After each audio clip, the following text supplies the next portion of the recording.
Welcome students, 12th standard physics AFELI examinationக்கான important question paper இந்த வீடியோவில் நம்ம பார்க்கலாம். இந்த question paper பார்த்தீங்கன்னா previous year 2019 நடந்த question paper சரிங்களா. இந்த question paper இந்த வருஷத்தில் வந்த question paper மட்டும்தான் தமிழ்நாடு ஃபுல்லாகவே எழுதின கொஷின் பேப்பர் சரிங்களா. இந்த ஒரு கொஷின் பேப்பர் வச்சு தான் தமிழ்நாட்டில் இருக்க எல்லா மாணவர்களுமே பார்த்தீங்கன்னா ஃபிசிக்ஸ் எக்ஸாமை எழுதுனாங்க. அதுக்கப்புறம் வர வருஷத்துலலாம் பார்த்தீங்கன்னா 21, 22, 23 அந்த இயர்ஸ்லாம் பார்த்தீங்கன்னா டிஸ்ட்ரிக்டாக தான் கொஷின் பேப்பர் ரெடி பண்ணி வச்சுட்டு வராங்க சரிங்களா. ஏன்னா கொஷின் பேப்பர் லீக் ஆகுது, அந்த காரணத்துக்காக டிஸ்ட்ரிக்டாகவே ரெடி பண்ணி அவங்க டிஸ்ட்ரிக்டில் இருக்கிற ஸ்டூடெண்ட்ஸுக்கு மட்டும் பார்த்திங்கன்னா எக்ஸாம் கண்டக்ட் பண்ணுறாங்க. ஆனால் இந்த 2019 மட்டும்தான் தமிழ்நாடு ஃபுல்லாகவே இந்த ஒரே கொஷின் பேப்பரை பயன்படுத்தி தான் வந்து பார்த்திங்கன்னா மாணவர்கள் எல்லாருமே எழுதுனாங்க. அதனால தான் நான் உங்களுக்கு இந்த கொஷின் பேப்பர் இந்த வீடியோ நான் கொடுக்குறேன். அதனால் இந்த கொஷின் பேப்பரை இந்த வீடியோவை ஸ்கிப் பண்ணாமல் ஃபுல்லாக பாருங்கள். இதுலேருந்து உங்களுக்கு ஒரு ஐடியா கிடைக்கும் சரிங்களா. எப்படி கேட்டிருக்காங்க எல்லாமே ஒரு ஐடியா கிடைக்கும், அதை வச்சு நீங்கள் படிக்கலாம். அதுவும் இதில் இருக்க கொஷின்ஸும் பார்த்திங்கன்னா இம்பார்ட்டன்ட் கொஷின்ஸாக நிறைய இருக்குது. நான் அதையும் வந்து உங்களுக்கு சொல்கிறப்ப எந்தெந்த கொஷின்ஸ்லாம் ரிப்பீட்டடாக கேட்டுட்டு வராங்க அதையும் நான் சொல்கிறேன். உங்களுக்கு பார்த்திங்கன்னா 70 மார்க்ஸுக்கு எழுத போகிறீங்க. First 15 1 marks. இன்னொரு முக்கியமான விஷயம், இதில் பார்த்திங்கன்னா இங்கிலீஷ் மீடியம் கொஷின் பேப்பரும் தமிழ் மீடியம் கொஷின் பேப்பரும் ரெண்டுமே கொடுத்துருக்கேன். அதனால் வந்து வீடியோ ஃபுல்லாகவே பாருங்கள். தமிழ் மீடியம் ஸ்டூடெண்ட்ஸுக்கு பார்த்திங்கன்னா இங்கிலீஷ் மீடியம் கொஷின் பேப்பருக்கு அப்புறம் தமிழ் மீடியம் கொஷின் பேப்பரும் இருக்குது. அதனால் அதையும் ஃபுல்லாக பாருங்கள் சரிங்களா. யாரும் இல்லைன்னு நினைக்க வேணாம், இதில் 2 கொஷின் பேப்பருமே இருக்குது. 1 மார்க்ஸ் பொறுத்த வரைக்கும் 15 1 மார்க்ஸு. இந்த 15 1 மார்க்ஸை நீங்கள் எப்படி அப்ரோச் பண்ணணுன்னா வந்து பார்த்திங்கன்னா புக் பேக்கில் இருக்க 1 மார்க்ஸை கரெக்டாக படிங்க. அதேமாதிரி பார்த்திங்கன்னா லாஜிக்கோடு புரிஞ்சுக்கிட்டு படிங்க. ஏன்னா உங்களுக்கு ஃபிசிக்ஸ் பொறுத்த வரைக்கும் அதோட வேல்யூஸ், யூனிட்ஸ், அதோட மெஷர்மெண்ட்ஸ் எல்லாத்தையுமே மாற்றி கேட்க வாய்ப்பு இருக்குது. அப்புறம் ஒரு சர்க்யூட் டயக்ராம் எடுத்துக்கிட்டாலும் அதில் இருக்க வோல்டேஜ் வேல்யூ இப்போ 2 வோல்ட்டுன்னு உங்கள் புக்கில் இருக்குன்னா அங்கே 8 வோல்ட்டுன்னு கொடுப்பாங்க. அதுக்கு கால்குலேட் பண்ணி நீங்கள் வந்து ஆன்சர் கண்டுபிடிக்கிற மாதிரி இருக்கும். அதனால் வந்து அந்தமாதிரி கொஷின்ஸ்லாம் பாருங்கள். அப்புறம் இன்சைட்லேருந்து ஒரு 2 or 3 கொஷின்ஸ் சரிங்களா, அந்தமாதிரி இன்சைட்லேருந்து கன்ஃபார்ம் வரும். அதனால் இன்னர் கூட வந்து பார்த்திங்கன்னா உங்கள் சிலபஸ் அந்த லெசன் ஓரியன்டாக வரும். அதில் இம்பார்ட்டன்ட் டாப்பிக்காக பார்த்து நீங்கள் பார்த்துக்கலாம். அதுக்கப்புறம் பார்த்தீங்கன்னா பார்ட் 2 இந்த கொஷின் பேப்பரில் பார்த்தீங்கன்னா பார்ட் 2ல் என்ன கேட்டிருக்காங்கன்னு பார்த்தீங்கன்னா எல்லாமே கம்பல்சரி கொஷின் இருக்குப்பா. கம்பல்சரி மேக்ஸிமம் ப்ராப்ளம்ஸாக கேட்கறதுக்கான வாய்ப்புகள் நிறைய இருக்குது. அதுமாரி ஒரு பார்ட் இப்போ 2 மார்க்ஸ் ஆர் 3 மார்க்ஸில் பார்த்தீங்கன்னா 2 ப்ராப்ளம்ஸ் கன்ஃபார்ம் கேட்க வாய்ப்பு இருக்குது சரிங்களா. ஒரு கம்பல்சரி ப்ராப்ளம், இன்னொன்று கம்பல்சரி இல்லாத ப்ராப்ளம் கன்ஃபார்ம் வர வாய்ப்பு இருக்குது.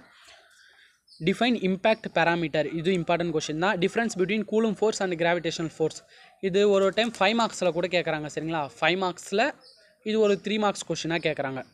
அப்புறம் 2 போலரைட்ஸ், இது வந்து ஒரு ப்ராப்ளம். இந்த ப்ராப்ளம் பார்த்துக்கோங்க. What is mean by hysteresis, lagging behind the, அந்தமாரி ஆரம்பிக்கும் பாருங்கள், அந்த கொஷினை பார்த்துக்கோங்க. அதுக்கப்புறம் பார்த்தீங்கன்னா 20, இது ஒரு வந்து பார்த்திங்கன்னா இம்பார்ட்டண்ட்டான ஒரு சம் சரிங்களா. அப்புறம் distinguish between drift velocity and mobility, இது important question. What is bandwidth in communication, இந்த கொஷினையும் பார்த்துக்கோங்க. அப்புறம் வாட் இஸ் டிஸ்பிளேஸ்மெண்ட் கரண்ட், இந்த கொஷினும் இம்பார்ட்டன்ட். 24 பார்த்தீங்கன்னா ஒரு ப்ராப்ளம். உங்களுக்கு பார்த்தீங்கன்னா 3 ப்ராப்ளம் கேட்டிருக்காங்க. ஒவ்வொரு சமயம் 3 ப்ராப்ளமும் கேட்பாங்க. அப்படி இல்லைனா வந்து பார்த்திங்கன்னா 2 ப்ராப்ளம் கூட கேட்கலாம்.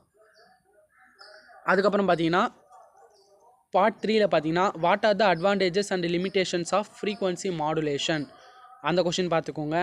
அப்புறம் ஒரு ப்ராப்ளம் கேட்டிருக்காங்க. அப்புறம் photo diode and mention it application, important question. F and R relation of spherical mirror, very இம்பார்ட்டண்ட்டான கொஷின் இது. அப்புறமேட்டு பார்த்தீங்கன்னா obtain the condition for bridge balance in Wheatstone bridge, இது பார்த்தீங்கன்னா 5 மார்க்ஸ் கொஷின் தான் சரிங்களா. இதுலேயும் கேட்டிருக்காங்க. அப்புறம் laws of photoelectric effect, இது பார்த்துக்கோங்க. அப்புறம் ஒரு ப்ராப்ளம். அப்புறம் total energy is conserved during LC oscillations, இந்த கொஷின்லாம் நீ படிக்காமல் இருப்பீங்க சரிங்களா. ஆனால் இந்த கொஷின்லாம் ரேராக கேட்க வாய்ப்பு இருக்குது. உங்களுக்கு டஃப்பாக இருக்கணும், ஏன்னா ஒரு 2 கொஷின் டஃப்பாக வரணும்னா இந்தமாதிரி கொஷின்ஸ்லாம் கேட்டுருவாங்க. அதனால் பார்த்துக்கோங்க. அப்புறம் 33 பார்த்தீங்கன்னா ஒரு சம்மு கேட்டிருக்காங்க. எல்லாமே வந்து பார்த்திங்கன்னா ஈஸியான சம்ஸாக தான் இருக்கும். நீங்கள் வந்து ஒரு டைம் ஒர்க் அவுட் பண்ணி பாருங்கள் இதில் இருக்க சம்ஸ்லாம். அப்புறம் பார்ட் 4ல் எடுத்துக்கிட்டிங்கன்னா சைக்ளோட்ரான், இம்பார்ட்டன்ட் கொஷின் தான். Electrostatic potential due to electric dipole and discuss the special cases சரிங்களா. எலக்ட்ரோஸ்டாட்டிக் பொட்டன்ஷியல் அது கேட்டிருக்காங்க. அப்புறமேட்டு பார்த்தீங்கன்னா எலக்ட்ரான் மைக்ரோஸ்கோப் கேட்டிருக்காங்க. அப்புறம் ஸ்னெல்ஸ் விண்டோ கேட்டிருக்காங்க சரிங்களா 6th லெசன்லேருந்து.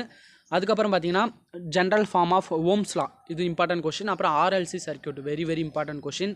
அப்புறம் law of radioactivity decay with graph கேட்டிருக்காங்க. அப்புறமேட்டு of wave rectifier, full wave rectifier, ரெண்டுத்தையும் படிச்சுக்கோங்க.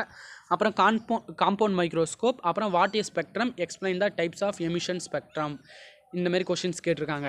இப்போ இதில் பார்த்தீங்கன்னா உங்களுக்கு இதெல்லாம் பார்த்தீங்கன்னா ரிப்பீட்டடாக அதிகமாக கேட்கக்கூடிய கொஷின் பார்த்தீங்கன்னா சைக்ளோட்ரான்லாம் கேட்பாங்கப்பா. இப்போ நீங்கள் யூனிட் 1 இப்போ வந்து உங்களுக்கு டீட்டெயிலே பொறுத்த வரைக்கும் இங்கே வந்து பார்த்தீங்கன்னா உங்களுக்கு வால்யூம் 1 வால்யூம் 2 அந்தமாரி சாய்ஸ் எய்தராக கொடுத்துட்டாங்கன்னா உங்களுக்கு வந்து வால்யூம் 1ல் இருக்க கொஷின்ஸ்லாம் நீங்கள் அட்டன் பண்ணுற மாரி இருக்கும். சரிங்களா. மேக்ஸிமம் அடிக்கடிக்கு எப்படி கேட்பாங்கன்னா, வால்யூம் 1க்கும் வால்யூம் 2க்கும் இப்போ வந்து ஃபஸ்ட் லெசனுக்கோ 6th லெசனுக்கோ இல்லை ஃபஸ்ட் லெசனுக்கோ 8th லெசனுக்கோ அந்தமாரி தான் நிறைய டைம் கேட்குறாங்க. சரிங்களா. அதனால் வால்யூம் 1 ஃபுல்லாக தரவாக படிங்க. சரிங்களா. வால்யூம் 1 இருக்கட்டும் ஃபுல்லாக படிங்க. ஃபஸ்ட் லெசனில் எடுத்துக்கிட்டிங்கன்னா வாண்டிகிராஃப் ஜென்ரேட்டர் படிங்க, ஆக்சியல் ஈக்குவட்டோரியல் லைன்லாம் படிங்க. செகண்ட் லெசனில் பார்த்தீங்கன்னா பொட்டன்ஷியோமீட்ரு, அப்புறம் வீட் ஸ்டோன் பிரிட்ஜ் படிங்க. அதுக்கப்புறம் இதில் இருக்க கொஷின்ஸை படிங்க. தேர்ட் லெசனில் எடுத்திங்கன்னா பயோட் செவரலா வச்சு ஒரு 2 கொஷின் வரும், அதை படிங்க. அதுக்கப்புறம் பார்த்தீங்கன்னா சைக்ளோட்ரான் படிங்க, ஆம்பியர் சர்க்யூட்டரில் அந்தமாதிரி கொஷின்ஸ் படிங்க. அப்புறமேட்டு ஃபோர்த் லெசனில் பார்த்தீங்கன்னா transformer question very very important question, RLC question இருக்குது, அந்த கொஷின்ஸ்லாம் பாருங்கள். அதுக்கப்புறம் பார்த்தீங்கன்னா மேக்ஸ்வெல் ஈக்குவேஷன் பாருங்கள். அதுக்கப்புறம் எமிஷன் ஸ்பெக்ட்ரம் கேட்டாங்க, அப்சார்ப்ஷன் ஸ்பெக்ட்ரமும் கேட்பாங்க, அப்போயே வாட் இஸ் ஸ்பெக்ட்ரம்னு கேட்பாங்க. அதுக்கப்புறம் பார்த்தீங்கன்னா இன்னொரு கொஷின் இதுவும் பார்த்தீங்கன்னா என்ன கேட்பாங்கன்னு பார்த்தீங்கன்னா properties of electromagnetic waves கேட்பாங்க. அந்த வேவ்ஸ் அந்த கொஷனுக்கு பின்னாடியே ஒரு ப்ராப்ளம் இருக்கும், அதையும் கேட்டு விட்டுறாங்க. சரிங்களா. இது ஒரு 3 மார்க்ஸ், அது ஒரு 2 மார்க்ஸ் கேட்குறாங்க. அதனால் அந்தமாதிரி கொஷின்ஸ்லாம் பார்த்துக்கோங்க. செகண்ட் வால்யூம் பொறுத்த வரைக்கும் இதில் கொஷின் பேப்பர் ஏற்கனவே ஒரு கொஷின் பேப்பரும் கொடுத்துருக்கேன். அதில் இருக்கிற கொஷின்ஸ்லாம் பாருங்கள். ஐன்ஸ்டீன் ஈக்குவேஷன் பாருங்கள், அது very very important question. J Thomson effect, அப்புறம் ஹைட்ரஜன் பாம், அந்த கொஷின்ஸ்லாம் பாருங்கள். அதுக்கப்புறம் பார்த்தீங்கன்னா lens maker formula, mirror equation, அதுக்கப்புறம் பார்த்தீங்கன்னா வாட் இஸ் டிஸ்பர்ஷன், அந்த கொஷின்ஸ் பாருங்கள். அதுக்கப்புறம் பார்த்தீங்கன்னா யங் டபுள் ஸ்லிட்டு, அந்த கொஷின்ஸ் பாருங்கள். அப்புறம் காம்பவுண்ட் மைக்ரோஸ்கோப் இதிலே கேட்டிருக்காங்க. அந்தமாதிரி அந்தமாதிரி கொஷின்ஸ்லாம் இம்பார்ட்டன்ட் கொஷின் பேப்பரை செகண்ட் வால்யூமில் பாருங்கள். ஃபஸ்ட் வால்யூமில் பார்த்தீங்கன்னா ஓரளவு கொஞ்சம் அதிகமான கொஷின்ஸை கவர் பண்ண பாருங்கள். அப்படின்னா நீங்கள் ஈஸியாக வந்து மார்க்ஸ் ஸ்கோர் பண்ணிடலாம்.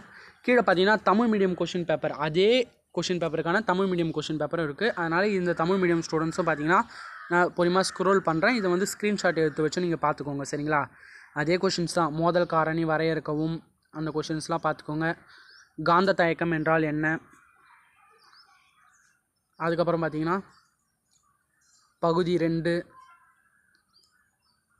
அதே கொஷின்ஸ் தான், அதே கொஷின் பேப்பர். சரிங்களா. இந்த ஒரு வருஷம் மட்டும்தான் உங்களுக்கு வந்து 2019 மட்டும்தான் காமன் கொஷின் பேப்பர் நடந்தது. அதுக்கப்புறமேட்டு பார்த்தீங்கன்னா எல்லாமே வந்து டிஸ்ட்ரிக்டாக தான் நடக்குது. அதனால் இந்த கொஷின் பேப்பரை கொஞ்சம் ஃபுல்லாக பார்த்துக்கோங்க. மறக்காமல் நம்ம சேனலுக்கு சப்போர்ட் பண்ணிக்கோங்க, தொடர்ந்து சப்போர்ட் பண்ணுங்கள், சப்ஸ்கிரைப் பண்ணி வச்சுக்கோங்க. Thank you students.